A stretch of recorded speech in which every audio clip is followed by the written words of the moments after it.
Hi everyone and welcome to the latest episode of Just Good Games. This week I will finally be reviewing Astral Chain. I know it's a bit late, but I finished it the other week and now I've been able to form a proper opinion on it. Until I start getting sent games before they come out for my reviews, I will always have reviews a tiny bit late. So if any publishers are watching, and I know you are, send me some games. Astral Chain was released on the 31st of August for Nintendo Switch and is another cracking game from Platinum Games, the same company who have brought us such classics as Bayonetta, Metal Gear Revengeance and Nier Automata. Astral Chain is set in the year 2078, where humanity is on the brink of extinction. The remnants of humanity have retreated to a megacity called the Ark, which rests on a massive artificial island. The world is under attack by interdimensional life forms called the Chimera, which reside in the astral plane. They cause destruction, drag civilians into the astral plane and spread red matter that corrupts living things and humans. To combat the Chimera, the Neuron Police Task Force is employed. They utilise legions, subservient chimeras that have been tethered to an officer via a psychic chain, the Astral Chain, utilising them for combat and investigation. The player assumes the role of one of two twins who both join the Neuron as new recruits. The player selects one of the two twins and has a custom identity, whereas their opposite gendered sibling becomes Akira Howard. The two twins were adopted by the current Neuron captain, Maximilian Howard. It's a really good story and it sounds very involved, but right at the centre of it is the relationship between the twins and also their relationship with their adopted father. This really grounds the story and makes it relatable. It can also make for some really quite emotional moments. There are many twists and turns throughout, some you can see coming a mile off and some which will surprise you. You are in for a great ride throughout this game. The only thing is your protagonist is silent and I never like that too much. Only Link can really get away with it. And the villain is a bit weak, but it is more than made up for with some interesting chimeras. Combat and the gameplay at its core is pretty much like every other Platinum game release. The combat is fast and furious. It's all about sticking together combos and dodging. There's a mechanic pretty similar to Witch Time in Bayonetta, where if you perfectly time a dodge, it slows down time momentarily and allows you to counterattack. The key difference here though is your Legion, which adds a completely different spin on the Platinum formula. As well as controlling your character, you also have to control your Legion and command it during combat, and also use it to solve puzzles, with 3 of the shoulder buttons and a right stick dedicated to your Legion control.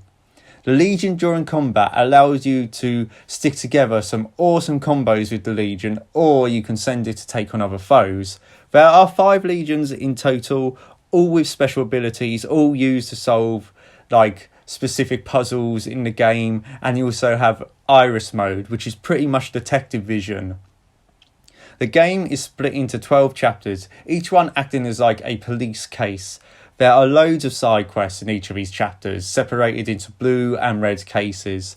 The blue cases act as a sort of fun and almost like normal police work, and it really shows the personality of the game, and it has loads of fun side characters to meet during these side quests. The red cases are pretty much like the main story. They are more combat based and you end up in the astral plane quite a bit.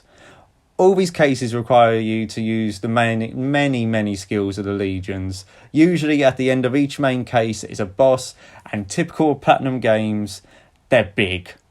And the stakes are raised higher and higher as the game goes on. I mean, these bosses are big. One of the only drawbacks, it's not really a drawback, is it takes a few cases to really get a hang of the controls and get to know how it all works. But once you master it, it is a really cool way to play. I saw a few reviews saying it's a button mashing game. It's not. it requires skill to like really chain together some combos. If they're mashing buttons, they're probably playing it on the lowest difficulty. If you put it on like the middle or highest difficulty, you need to actually get good at the game and know how to do some of the combos. Astral Chain is an absolutely amazing game and lives up to the high standards that Platinum Games has set for itself. I played it mostly in handheld mode and it looks fantastic, and it also looks fantastic docked in the Nintendo Switch. It is also another great exclusive from Nintendo for the Switch. It is like joined a long list of games which Nintendo now has for the Switch, and the quality of them games is great. Once you get a hang of the combat, it is a pure joy to play. There are over 100 side quests and some of them are very quirky and fun. It takes roughly 20 hours to complete, but if you want to unlock and complete everything, you have like a list which is almost like an achievement list. This could take you at least 50 hours. I found the core of the story very interesting, even if it was a bit predictable and the villain a bit bland. The bosses, as I've said and has come to expect from Platinum, are big and amazing. I love a big screen villain boss. It does get a tiny bit repetitive at times, and some of the side quests are a bit tedious and annoying. But overall, its cast of amazing characters, fantastic and innovative gameplay means this game is one of the games of the year. So I'm going to give Astral Chain a 9 out of 10. So that's it. Thank you for making it through another video. Look out for my first impressions review of The Outer Worlds and my review of Luigi's Mansion 3 coming out soon, with loads of other videos in the pipeline as well. Also, I would just like to say a massive thank you to everyone who has subscribed recently, because we passed 150. That is awesome. Thank you. So all you have to do now, if you haven't, is subscribe, like, comment and share. Follow us on Instagram and follow us on Facebook. And once again, you have been watching Just Good Games.